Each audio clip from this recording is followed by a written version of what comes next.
स्वागत है प्यारे छात्रों। आज हम पढ़ेंगे अभाज्य गुणनखंड विधि से निम्न संख्याओं का वर्गमूल ज्ञात कीजिए। यानी कि आपको जो संख्या दे रखी है उसको अभाज्य गुणनखंड विधि से वर्गमूल कैसे निकालेंगे वो विधि आपको मैं बता रहा हूँ। वर्गमूल निकालने की मुख्यतः दो विधियां हैं प्रचलन में, वो है अभाज्य गुणनखंड विधि और एक है भाग विधि। तो दोनों विधि हम एक एक करके देखेंगे। सबसे पहले हम देखते हैं कि वर्गमूल निकालने की जो अभाज्य गुणनखंड विधि है वो क्या है। तो अभाज्य गुणनखंड विधि से निकालने का तरीका क्या है। सबसे पहले मैं देखिए यहाँ पे पहला प्रश्न है 729 और इसको न लेके पहले मैं बता रहा हूँ आपको ये 400 वाला, उसके बाद में बताएंगे पहला और फिर एक एक करके सभी करेंगे, ठीक है। तो पहला मैं 400 वाला ले रहा हूँ और 400 का अभाज्य गुणनखंड विधि से क्या करते हैं, वर्गमूल निकालते हैं। तो यहाँ पे मैं ले लेता हूँ 400। देखिए करना क्या है, ये 400 ले लिया और अभाज्य गुणनखंड विधि से निकालने के लिए आपको इस ढंग का कॉलम बनाना है। ओके, अब आपको क्या करना है, सबसे पहले 400 के अंदर देखना है कि 2 का भाग जा रहा है या नहीं जा रहा है। 2 का नहीं जा रहा है तो 3 का देंगे और 3 का नहीं जा रहा है तो देंगे सीधा किसका, 5 का। और वैसे यहाँ पे जितनी भी संख्या है उन सभी संख्याओं के अपने आप या तो 2 का जाएगा या 3 का जाएगा, उसके बाद में सीधा किसका जाएगा, 5 का। क्योंकि अभाज्य संख्या किसे कहते हैं, देखिए यहाँ पे सबसे पहले थोड़ा अभाज्य संख्या के बारे में आपको बता देता हूँ, उसके बारे में प्रश्न करते हैं। तो अभाज्य संख्या के बारे में देखिए, अभाज्य संख्या होती क्या है। अभाज्य संख्या, अभाज्य संख्या वो है जिसमें स्वयं के अतिरिक्त किसी संख्या का भाग नहीं जाता है। यानी एक का भाग जाएगा, एक उस स्वयं संख्या का जाएगा। जैसे कि 2 है, फिर 3 है, फिर 5 है, फिर 7 है, फिर 8 नहीं है, 9 नहीं है, 10 नहीं है, 11 है, फिर 13 है, फिर 14, 15 नहीं है, 16 भी नहीं है, 17 है। इस ढंग से आगे बढ़ती रहेगी, अनंत तक संख्या लिख सकते हैं ऐसे। अब देखिए 2 में 2 का भाग जाएगा, बाकी किसी का नहीं जाएगा। यानी 2 में 2 का भाग जा रहा है एक बार और बाकी किसी का नहीं जाएगा। फिर 3 में 3 का भाग जाएगा, बाकी किसी का नहीं जाएगा।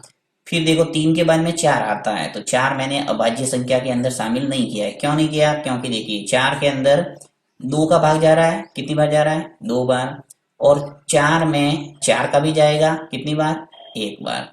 अर्थात 4 है वो क्या है, भाज्य संख्या, ये अभाज्य संख्या नहीं है। उसी प्रकार 5 है तो 5 में 5 का भाग जा रहा है, बाकी किसी का नहीं जाएगा। तो ऐसी सभी संख्या जिसमें स्वयं का भाग जाता है, बस इतनी सी परिभाषा आप याद रख लो कि जिसमें स्वयं का भाग जाता है वो सभी संख्या क्या है, अभाज्य संख्या। यानी वास्तविक इसकी परिभाषा ये होती है कि जिसमें केवल और केवल 2 गुणनखंड होते हैं, यानी कि एक तो स्वयं का भाग जाएगा, एक एक का भाग जाएगा, वो सब संख्या क्या कहलाएगी, अभाज्य संख्या। अभाज्य संख्या के बारे में मैंने एक और वीडियो बनाया हुआ, पूरा एक्सप्लेन किया हुआ है भाज्य संख्या अभाज्य संख्या व्यवस्थित रूप से। अगर डिटेल में अभाज्य संख्या के बारे में आप जानना चाहते हैं तो उस वीडियो को देख सकते हैं। मैं यहाँ पे आपको अभाज्य गुणनखंड विधि से वर्गमूल निकालना बताऊंगा। तो चलते हैं अपन वापस इस सवाल पे। दूसरा सवाल कर रहे हैं हम। अभाज्य संख्या आपको समझ में आ गई होगी। देखिए सबसे पहले आपको क्या करना है, 2 का भाग देना है। यानी सबसे छोटी अभाज्य संख्या है वो 2 है, तो 2 का भाग देने की कोशिश करेंगे। यहाँ पे जैसे 400 है तो 400 के अंदर 2 का भाग इजीली चला जाएगा, तो 2 का देना है। अगर मान लो 2 का नहीं जाता है तो 3 का देंगे, और 3 का नहीं जाएगा तो सीधा किसका देंगे, 5 का। ऐसे बढ़ते रहेंगे, 5 का भी नहीं जाएगा तो 7 का जाएगा। तो अपने आप आपके सवाल है वो ऐसे होता रहेगा। जैसे जैसे संख्या मिलेगी आपको अपने आप पता चलेगा आपको कि किसका भाग जा रहा है। तो देखिए यहाँ पे मैं इसको एक्सप्लेन करता हूँ, इसको हटा देते हैं। 400 है, इसके अंदर इजीली मेरे 2 का भाग जा रहा है, इसलिए मैं 2 का दूंगा। ये 2 का दे दिया, नीचे क्या आ जाएगा मेरे पास, 200। 2 का भाग देने का मतलब किसी संख्या का आधा करना, तो 400 का आधा कितना हो गया, 200, राइट। अब 200 में भी 2 का भाग जा रहा है, इसलिए 2 का दे देंगे। तो दे दो, 2 का भाग दे दिया, कितनी बार चला जाएगा, 100 बार। अब 100 में भी देखिए 2 का भाग जाएगा, इसलिए 2 का दे दो। ऐसे भाग है वो देते जाना है कुल मिला के। तो 100 में 2 का भाग जा रहा है, ये 2 का भाग दे दो, कितनी बार चला जाएगा, 50 बार। 50 भी एक सम संख्या है, इसलिए 2 का भाग इजीली चला जाएगा, ये 2 बार दे दिया, कितनी बार चला जाएगा, 25 बार। अब देखो यहाँ पे 25 में 2 का भाग नहीं जाएगा और न ही 3 का जाएगा। अपने आप देखिए 4 का जाएगा ही नहीं और 5 का चला जाएगा सीधा। तो यहाँ पे 5 का भाग दे दो 25 में, कितनी बार जाएगा? 5 बार। और 5 में 5 का ही भाग जाएगा 1 बार। तो इस ढंग से आपके अभाज्य गुणनखंड है वो कंप्लीट हो गए। यहाँ पे 1 आया, यानी कि आपके जो प्रक्रिया है वो समाप्त हुई। यहाँ पे मैं लिखता हूँ, देखिए 400 के अभाज्य गुणनखंड। 400 के अभाज्य गुणनखंड क्या हुए? देखिए 2 इंटू 2 इंटू 2 कितने हैं? 1 2 3 और 4, तो 4 2 लिख दिए, इंटू 5 इंटू 5। ये जितने भी मैंने टुकड़े बनाए 1 2 3 और ये सब, राइट। तो इसको मैंने क्या किया है? गुणा में लिखा है। तो 2 इंटू 2 इंटू 2 इंटू 5 इंटू 5। अब 400 के अभाज्य गुणनखंड विधि से करना क्या है? आपको वर्गमूल निकालना है। तो वर्गमूल के रूप में इसको मैं लिख लेता हूँ 400 को। ये वर्गमूल का सिंबल है। 400 का वर्गमूल निकालने के लिए करना क्या है? यहाँ पे आपको दो दो के जोड़े बनाने, यानी 2 इंटू 2 है, इसका एक जोड़ा बन गया। फिर वापस 2 इंटू 2 है, एक जोड़ा बन गया। और 5 इंटू 5 एक जोड़ा बन गया। एक जोड़े में से एक संख्या नीचे लेना है। जैसे 2 इंटू 2 है, इसको ले लो 2 को नीचे। फिर वापस 2 इंटू 2 है, उसको 2 को नीचे ले लो। और 5 इंटू 5 है, इसमें से एक 5 नीचे ले लो। यानी प्रत्येक जोड़े में से एक संख्या है वो नीचे लेना है। तो नीचे ले लिया, तो यहाँ पे आ जाएगा आपके वर्गमूल। 400 का जो वर्गमूल है वो निकल के आ गया। देखिए 2 इंटू 2 कितने हो गए? 4। और 4 इंटू 5 कितने हो गए? 20। तो इस ढंग से आपके आंसर आ गया 20। अब देखिए वापस आपको चेक करना है कि मान लो ये आपने उत्तर निकाला वो सही है या गलत है। तो उसका तरीका क्या है? वापस 20 इंटू 20 कर दो। साधारण तरीके से 20 का गुणा 20 से कर दो, तो क्या आता है देख लो। तो देखिए 2 इंटू 2 4 और 2 जीरो लगा दो पीछे, ये आ गया 400। यानी कि 20 इंटू 20 क्या होता है? 400। अर्थात 400 का जो वर्गमूल है वो क्या आएगा? 20। तो इस ढंग से आप इजीली अभाज्य गुणनखंड विधि से निकाल सकते हैं।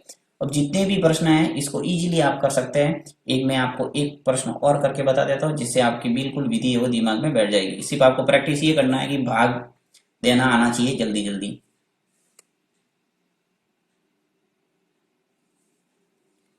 अब मैं ले रहा हूँ चौथे का पहला प्रश्न। देखिए यहाँ पे फर्स्ट प्रश्न ले रहा हूँ, 7 2 और 9, इसका आपको क्या करना है? वर्गमूल निकालना। ठीक है, तो वर्गमूल निकालने के लिए वही आपके तरीका क्या है? सबसे पहले कॉलम बनाना।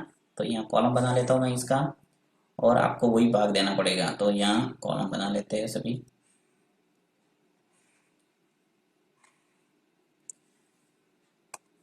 729 ले लेता हूं मैं यहाँ पे, 729। अब देखिए 729 के अंदर आपके जो भाग जाएगा सबसे पहले वो जाएगा 3 का। 2 का भाग जाएगा नहीं, क्योंकि यहाँ पे अंत में इकाई का अंक क्या है? 9 है। यानी कि पूरी संख्या क्या है? विषम संख्या। और विषम संख्या के अंदर 2 का भाग तो जाएगा ही नहीं। तो देखना है आपको 3 का भाग जा रहा है या नहीं जा रहा है। तो यहाँ 3 का भाग इजीली चला जाएगा। और 3 का भाग चेक करने का तरीका भी आपको बता देता हूँ। देखिए अंकों का योग, यदि योग में यदि 3 का भाग जा रहा है तो पूरी संख्या के अंदर भी भाग जाता है। जैसे कि 7 और 2 कितने हो गए? 9। और 9 और 9 कितने हो गए? 18। तो 18 में 3 का भाग जाता है, यानी कि 729 के अंदर भी 3 का भाग जाएगा। तो ये तरीका अपना सकते हो आप कि भाग जाएगा या नहीं जाएगा चेक करने के लिए। तो यहाँ पे देखिए 3 का भाग जा रहा है, मैं ले लेता हूँ 3। 3 एकम 3, 3 दूनी 6, 2 बार चला गया। उसके बाद में शेष कितना बचा? 1। 1 चला जाएगा यहाँ 2 से आगे, यानी कि 12 हो गया। तो 3 चौके 12 और 3 तिया 9, यानी 243 बार पूरा पूरा भाग चला जाएगा 729 के अंदर। किसका? 3 का। यदि आपको इस ढंग से समझ में नहीं आ रहा है तो आप अलग से भाग भी दे सकते हो। ऐसे देखो, जैसे कि 729 ले लिया और उसके बाद में भाग दे दो 3 का। तो 3 का भाग देंगे, कितनी बार जाएगा? 2 बार। 3 दूनी 6, नीचे 7 में से 6 चला गया, कितना बचा? 1। फिर 2 नीचे ले लो, भाग देना तो आता ही होगा सिंपल। तो 3 चौके 12, 4 बार चला गया भाग, ये 12 आ गए, 12 में से 12 गए 0। फिर नीचे ले लो 9, 3 तिया 9, कितनी बार चला गया? 3 बार, और 9 में से 9 गया 0, शेष पर आ गया 9, यानी भाग है वो पूरा हो गया। अर्थात आपके 243 बार भाग चला गया पूरा पूरा। तो इस ढंग से आ गया हमारे 243। तो ये तरीका अपनाना है यदि सीधा सीधा आपको भाग देना नहीं आता है तो। तो वापस देखो 243 के अंदर 3 का वापस जाएगा भाग, कितनी बार जाएगा? 81 बार।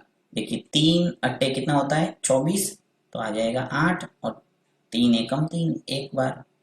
उसके बाद में देखो वापस 81 के अंदर तीन का भाग जाएगा, कितनी बार, देखिए तीन, तीन एकम तीन, तीन दूनी छह, तो दो बार चला जाएगा और शेष बचा कितना, दो, दो आगे चला जाएगा यानी 21 बन जाएगा, तो सात तिया 21 आ जाएगा अपने सात। फिर तीन का भाग दो, तीन का भाग 27 के अंदर कितनी बार चला जाएगा, नौ बार।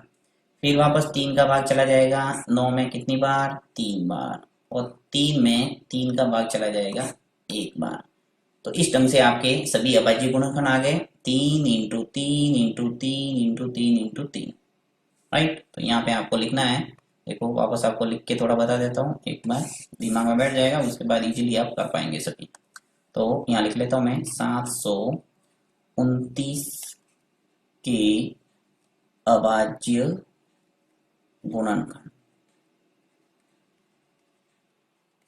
कौन कौन से हैं, बराबर लिख लेता हूँ नीचे, देखिए तीन, फिर इंटू तीन इंटू तीन, तीन, तीन और तीन। कितने तीन है, एक दो तीन चार पाँच और छः, तो छः लिख लिया मैंने। अब आपको क्या करना है, देखिए 729, ये जो 729 है इसका आपको निकालना है वर्गमूल, तो ये वर्गमूल का चिन्ह लगा दो। फिर बराबर दो दो के क्या करना है, जोड़े बनाने हैं, तो दो दो के जोड़े बनाते हैं, ये जो दो दो के जोड़े हो गए। प्रत्येक जोड़े में से एक एक संख्या है वो नीचे लेना है, एक जोड़े में से एक तीन आ जाएगा नीचे, नेक्स्ट दूसरे जोड़े में से वापस आ जाएगा तीन नीचे, फिर तीसरे जोड़े में से तीन आ जाएगा नीचे। तो तीन इंटू तीन कितने हो गए, नौ, और नौ का गुणा जब आगे तीन से होगा तो क्या हो जाएगा, 27, तो आ जाएगा 27। तो इस ढंग से आपके 729 का जो वर्गमूल है वो क्या आ गया, 27। वापस चेक कर सकते हैं आप, 27 इंटू 27 करेंगे तो आ जाएगा आपके 729। तो ये तरीका है अभाज्य गुणनखंड विधि से वर्गमूल निकालने का। नेक्स्ट हम चलिए एक प्रश्न और ले लेते हैं जिससे आपके पूरी तरह से दिमाग में बैठ जाएगा कि अभाज्य गुणनखंड विधि से वर्गमूल है वो कैसे निकालते हैं। तो यहाँ पे मैं तीसरा प्रश्न ले लेता हूँ। तीसरा तीसरा जो प्रश्न है वो 1764 है, 1 7 6 और 4। चलिए इसके अभाज्य गुणनखंड निकाल लेते हैं, 1 7 6 और 4। तो यहाँ पे मैं कॉलम बना लेता हूँ।